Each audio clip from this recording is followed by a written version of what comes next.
3 seats. You can see 3 paddles, such as this one. Yeah, nice paddles.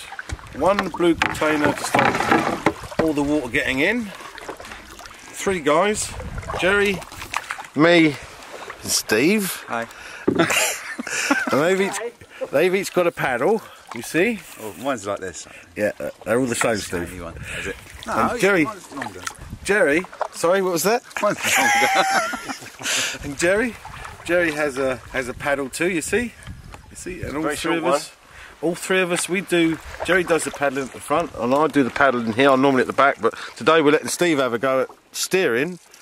But you can't talk to him too much because if he talks, he crashes into the bank. It's true, I do. Oh no, here we go. I'll straighten it up. Look. But we've all got to learn, and that's it. See, 1 6'6" Ranger Canadian canoe. 16 foot. 16 foot. What did I say? 6 foot.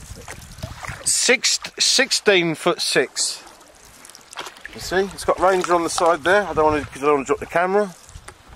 And that's all it takes for a joyous day out, lads, isn't it? That's all you need in life. That's all you need. Simple. Simple. Finally. I was trying to film the front of the boat. That was nearly one for the old. I better turn this off and get on with the job, haven't I? The Robin song. First line. When I awoke this morning,